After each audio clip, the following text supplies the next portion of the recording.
नमस्कार। आज हम प्राचीन भारत के इतिहास में छिपे एक बहुत ही दिलचस्प पैटर्न को समझने की कोशिश करेंगे। वो पैटर्न है कि कैसे बड़े बड़े साम्राज्य बने, वो अपनी बुलंदी पर पहुंचे और फिर कैसे वो बिखर गए। ये एक ऐसा चक्र है जो हमें बार बार देखने को मिलता है। तो चलिए इसी सवाल से शुरू करते हैं जो हमारी आज की पूरी बातचीत का आधार होगा। क्या प्राचीन भारत में साम्राज्यों के बनने और टूटने के पीछे कोई खास वजह थी, कोई तय पैटर्न था? आइए मिलकर इस पहेली को सुलझाते हैं। तो हमारी कहानी शुरू होती है भारत के पहले महान एकीकरण से। ये वो दौर था जब कई बिखरे हुए राज्य एक ही झंडे के नीचे आ गए थे। जी हाँ, हम बात कर रहे हैं मौर्य साम्राज्य की, जिसने आने वाले साम्राज्यों के लिए एक तरह से रास्ता तैयार किया। जरा सोचिए, मौर्यों से पहले भारत का नक्शा कैसा था? छोटे छोटे राज्यों यानी महाजनपदों में बटा हुआ।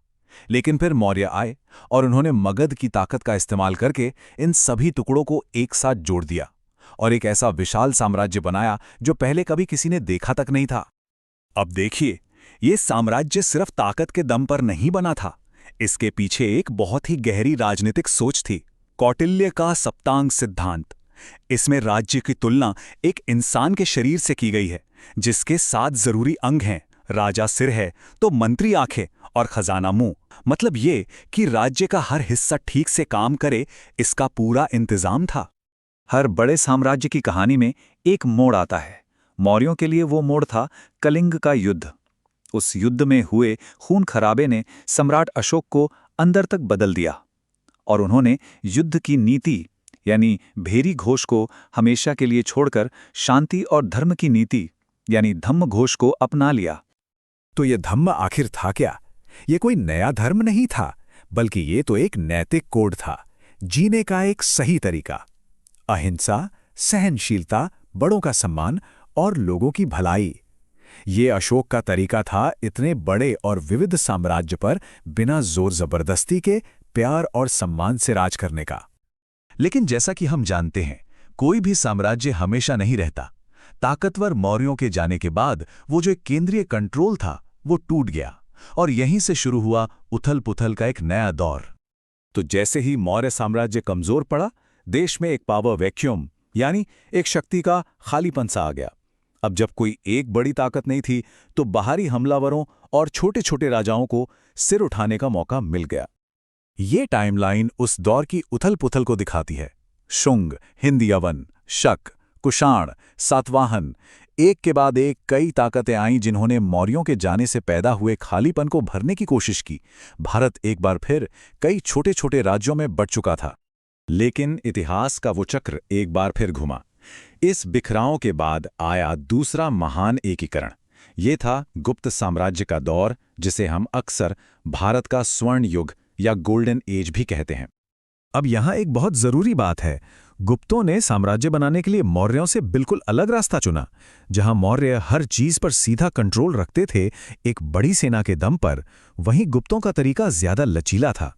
उन्होंने हारे हुए राजाओं को पूरी तरह खत्म नहीं किया, बल्कि उन्हें अपने नीचे सामंत बनाकर एक नेटवर्क तैयार किया, रिश्तेदारियां की। ये एक अलग ही तरह का साम्राज्य था। ये जो नंबर 9 है ना, ये गुप्त काल की असली ताकत का प्रतीक है। ये हैं चंद्रगुप्त द्वितीय के दरबार के वो मशहूर नवरत्न, कालिदास जैसे कवि और वराह मिहिर जैसे खगोल शास्त्री। ये वो ब्रिलियंट माइंड्स थे जिन्होंने कला और विज्ञान को एक नई ही ऊंचाई पर पहुंचा दिया। और ऐसा नहीं है कि ये बातें सिर्फ हमारे इतिहासकार कहते हैं। उस समय भारत आए एक चीनी यात्री फाहियान ने लिखा कि लोग खुश थे, शासन में कठोर सजाएं नहीं थी और लोग अपने घरों में ताला तक नहीं लगाते थे। इससे पता चलता है कि उस दौर में कितनी शांति और समृद्धि थी।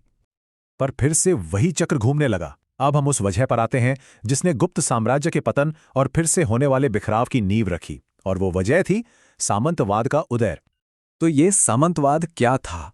सीधे शब्दों में कहें तो ये एक ऐसा सिस्टम था जिसमें राजा अपने अफसरों को तनख्वाह में पैसे देने के बजाय जमीन का एक टुकड़ा दे देते थे। सुनने में तो ये ठीक लगता है, लेकिन इसके नतीजे बहुत बड़े और साम्राज्य के लिए खतरनाक साबित हुए। चलिए समझते हैं कि इससे हुआ क्या।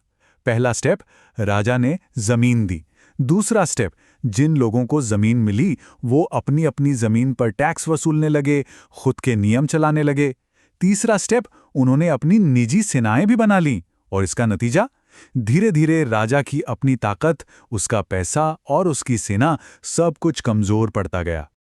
ये बार चार्ट पूरी कहानी को साफ साफ दिखा रहा है। देखिए, मौर्य काल में सम्राट की ताकत सबसे ऊपर थी और स्थानीय सामंतों की बहुत कम। लेकिन गुप्त काल के बाद तक आते आते ये पूरा खेल पलट गया था। अब ताकत केंद्र यानी राजा के हाथ से निकलकर स्थानीय सामंतों के पास पहुंच चुकी थी। और जब ताकत का ये संतुलन बिगड़ा तो इसका सीधा नतीजा क्या हुआ? गुप्त साम्राज्य का पतन। भारत एक बार फिर से छोटे छोटे राज्यों में टूट गया, जिन पर वही ताकतवर सामंत राज कर रहे थे। वो चक्र फिर से पूरा हो गया था। तो इस पूरी कहानी से, इन उतार चढ़ावों से हम सीखते क्या हैं? प्राचीन भारत के इतिहास में एक बहुत गहरा सबक छिपा है। ये पूरी कहानी दरअसल इसी एक चक्र के इर्द गिर्द घूमती है। पहले एक ताकतवर नेता आता है, सबको जोड़ता है, फिर एक मजबूत केंद्रीय सरकार बनती है। लेकिन धीरे धीरे जमीनें बांटने से ताकत बिखरने लगती है।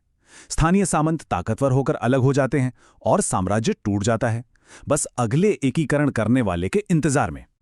तो कुल मिलाकर बात यही है, ये जो केंद्रीकरण और विखंडन का लगातार चलता हुआ चक्र है, यही वो धुन थी जिस पर 1000 साल से भी ज्यादा समय तक प्राचीन भारत की राजनीति चलती रही। और अंत में ये हमें एक बहुत ही अहम सवाल के साथ छोड़ जाता है। क्या एकता और बिखराव का ये हजारों साल पुराना चक्र हमें आज की राजनीति, ताकत के खेल और शासन चलाने की चुनौतियों के बारे में कुछ सिखा सकता है? इतिहास से हम भविष्य के लिए क्या सबक ले सकते हैं?